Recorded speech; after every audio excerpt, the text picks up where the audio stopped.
Hello, I'm Flavio Barboza, and I recently developed a work with Professor Altman from New York University, which I'm going to present now for um, this is a work based on financial distress, and let's talk about this first, and later shed light more about this subject, particular in Latin America. Well, first we need to introduce about what is financial distress, and here I have a simple definition. Um, Financial distress is a condition in which a company or individual cannot generate sufficient revenues or income, making unable to meet or pay its financial obligations. This is a definition made for Vistopedia and is a very simple but very explainful. And what is important in that is we can see the company goes through financial distress in conditions of really distress and cannot pay debts or bills or even to honor any payments, for example, to suppliers. Well, in this sense, we can see that it's very possible and understandable that the company has a great chance to go into default. However, this is a possibility that increases the likelihood of default, and this is very important because sometimes leading to higher interest rates for them.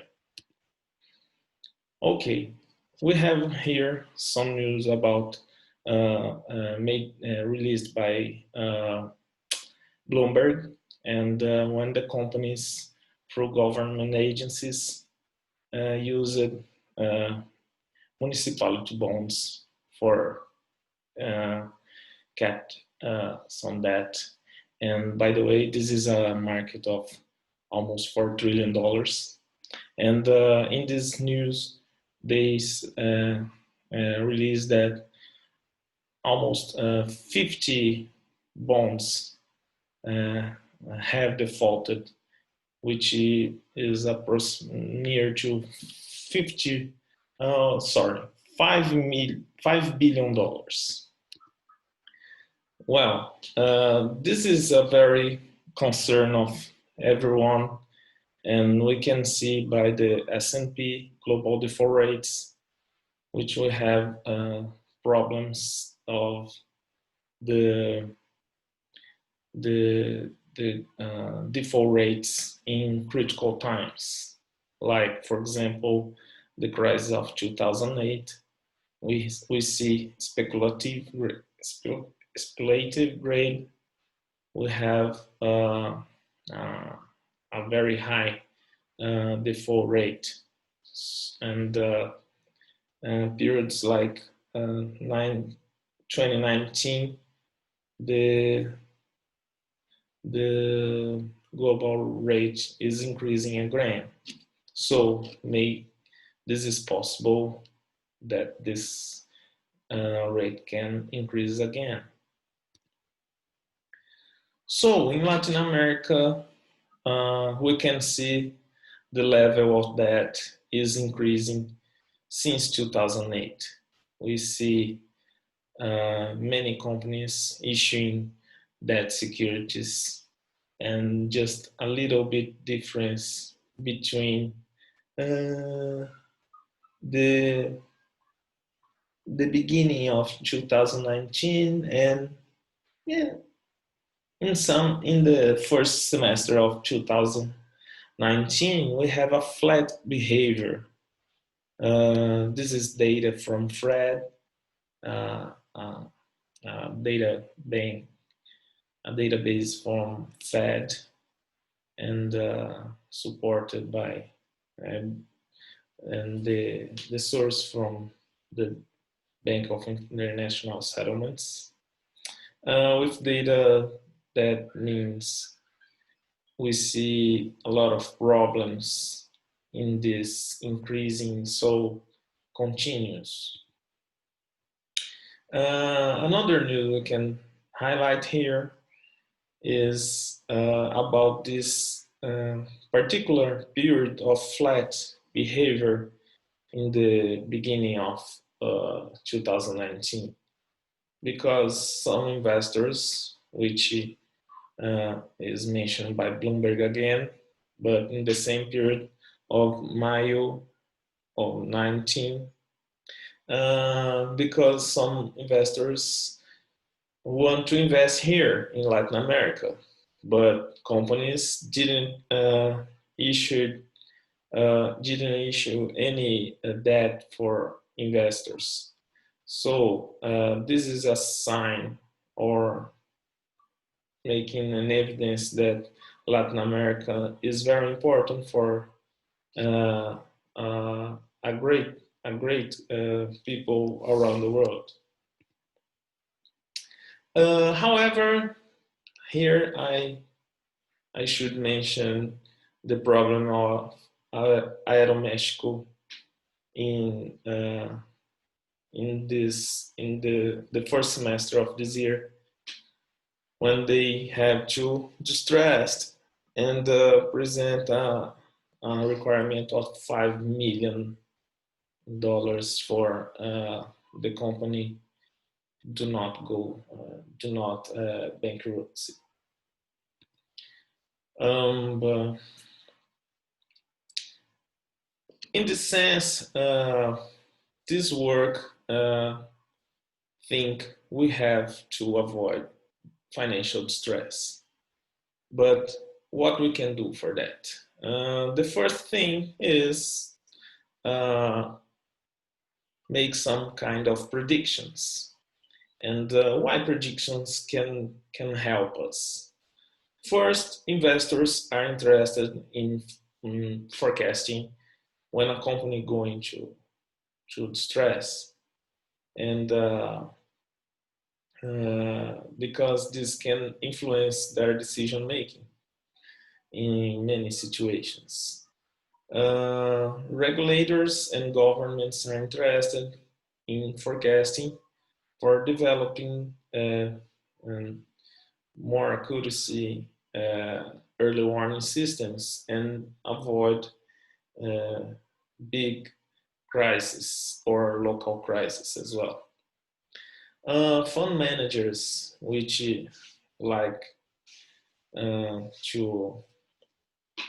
understand about financially distressed companies, look for better rates.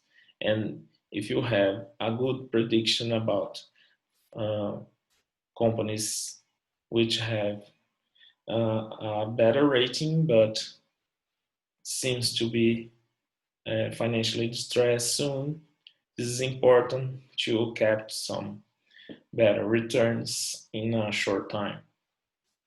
We have many other applications like credit ratings, and by the side of the company, we have managers interested in to know if the company is going in a good performance or not. So make a second opinion for them. This is an important thing. Well, let's do it about our research. For making a good definition for you, our goal is predict financial distress for Latin American companies, and for extend our research not for only 1 year, we try to forecast for 2 and 3 years before the financial distress event. In this sense, we define financial distress not for only definition given by Investopedia, which is a simple definition. However, it's very applied for many managers and practitioners. We did 4 definitions. We tried the 5th, but this definition didn't have any sample, so we declined of that. Well, this 4th definition is based in 3 conditions. The first condition is the very common, is EBITDA less financial expenses. When this is happens for two consecutive years.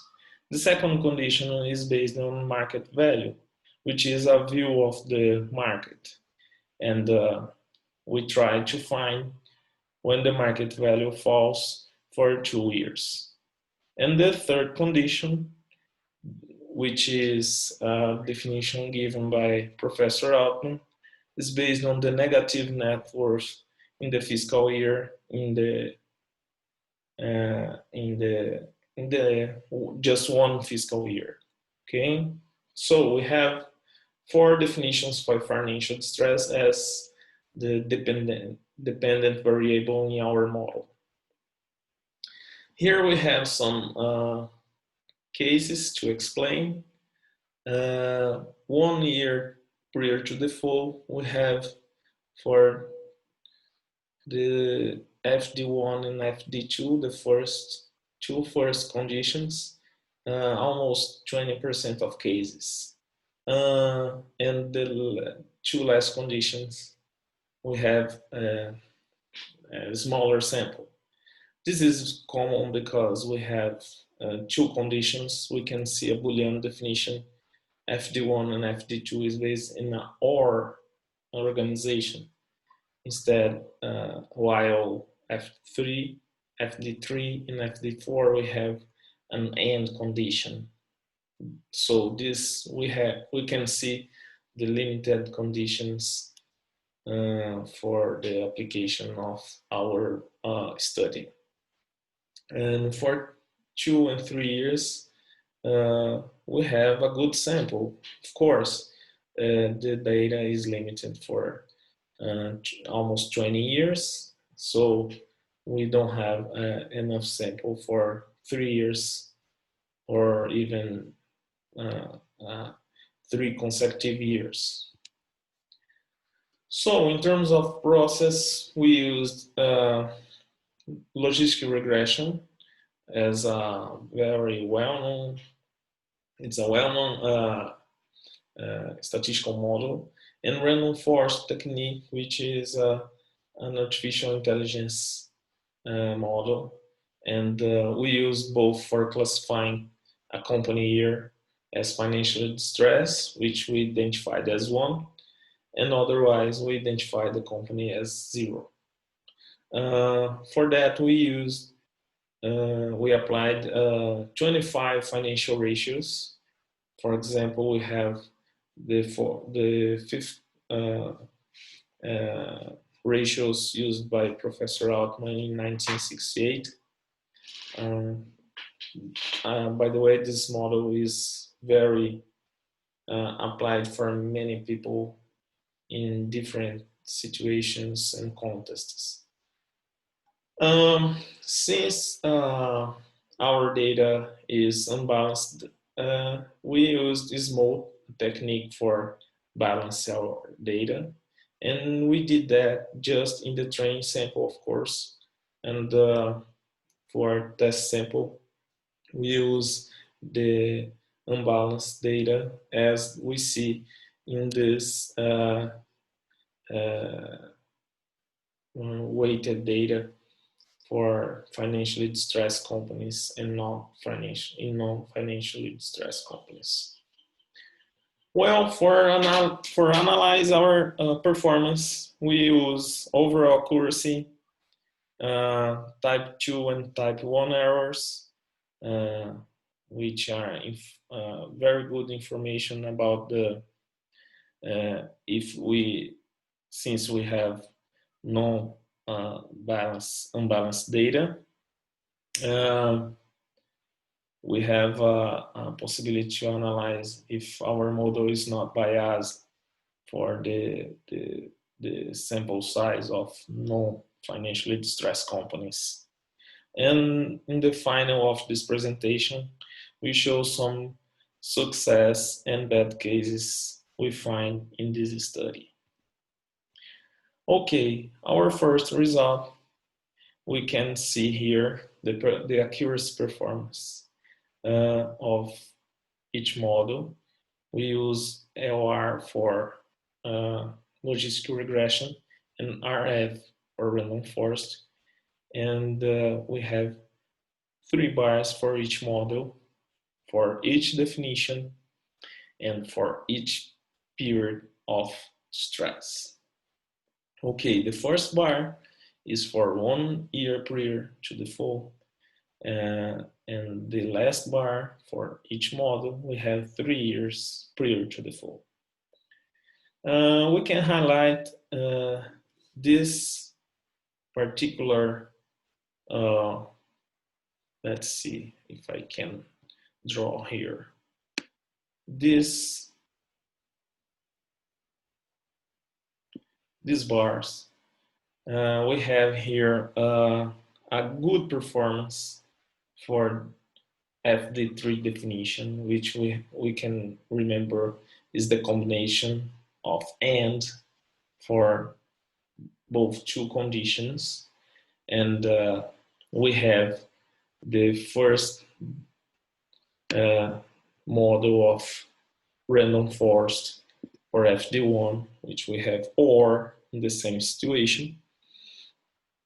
And we have great performance, about 19%. Maybe I should. In terms of accuracy, is a very good result. And the FD3, we have an amazing result. We just need to confirm if this is this remains in the type 1 and 2 errors, if our model is just not a model with good performance on non-financially distressed companies. Well, let me return here. Okay.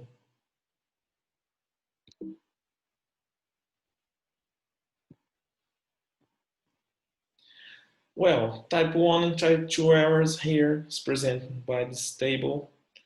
We have, let me note again here. Okay, we have FD3 and each model here, and we have some important measures, and I love this result.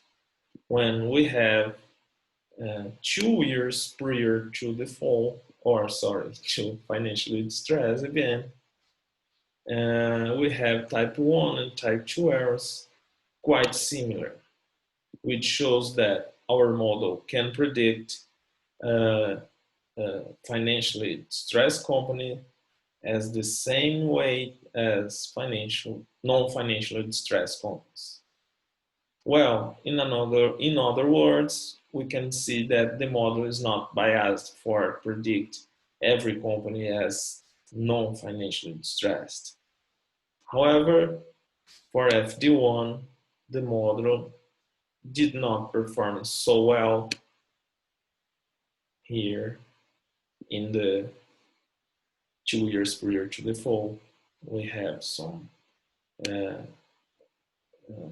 almost 50 predictions for insolvent companies. That is not good. But for 1 year, with the performance was very good, we have almost the same good performance. Probably this model can be applied in the real world. So after analyze this table, I think we should see some cases and In particular, I chose some outputs from Brazilian companies. And here, the next here. So we have three colors and I should explain how this plot works. We have FD in green, which means the green bar over 0 means the example of companies which is non-financially distressed, and 1, it's the top of the plot, we have financially distressed companies. So what is important to note in this plot? We see red outputs from logic and blue points from random forest. We see the logic model make a kind of spread of the predictions, while we see random forest more close to the true result. In this sense, we can see the random forest, an artificial intelligence model, should be a more precise technique for predict financial distress. So let's see some cases. Cielo, classified, this is not my fault, it's classified as industrials. We have in green the true event. We see just one case of distress in 2008, and random forest make 100% of correct predictions, while we see logic make just one mistake, just when the company going to financial distress. For CSN, a basic materials company, we have difficult to define as a classification, because we have a kind of years with, and we oscillate between financial distress and non-financial distress scenarios. And we see both models have similar performance, and just one case random forest make correct, then is 2016, right?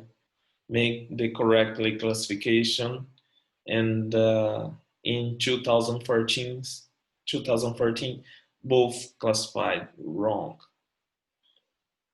and the other classifications were right.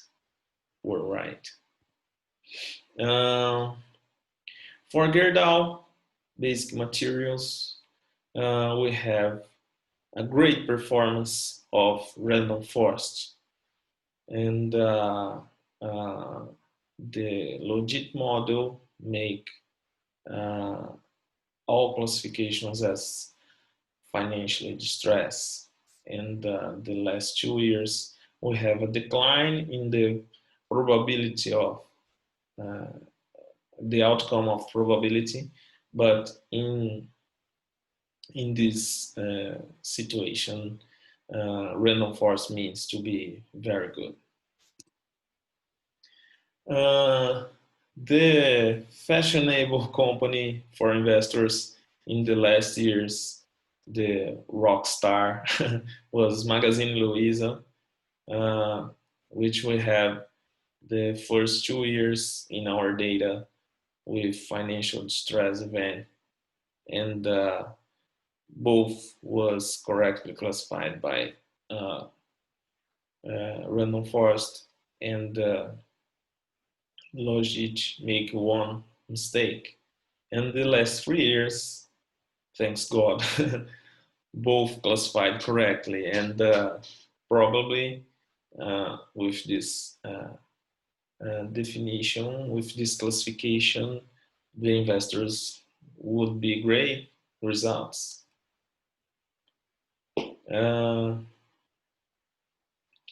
Pão de Açúcar, we have here both with difficult of classification in 2015, and we see the classification by random forest is more powerful than logic, because we see a more results near to the line of 15%, which means I have a little bit doubt about the classification. Well, after those cases, we need to continue our research, and we're trying to improve. So we have some things to analyze. First of all, we need to decrease the horizons and measure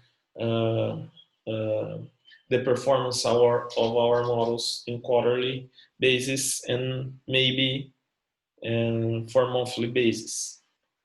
And just this is not the only thing we want to do. We should mix with data about macroeconomic indicators, technical indicators, news, social media, and divide our sample for local applications like a Brazilian model, a Chilean model, or a Mexican model, and so on. In terms of techniques, we have possibility to test hybrid models, which is a new fashion now, and use deep learning models like LSTM, long short-term memory, CNN, and so on. So in this kind of situation, we can mix all these possibilities, and in the final analysis, we can also make a portfolio and measure its performance. Maybe we can test for Brazil and mixed with technical indicators in the quarterly data, using a hybrid model with logic and random forest, and test for our portfolio if we have a better performance compared to, for example, Ibovespa. So this is our presentation. I'm glad to present you, and I'm sorry for my English that is not so good. And if you have any questions and suggestions for this research, please let me know or send me an email and we can talk about it. Okay? Thanks again. See you. Bye.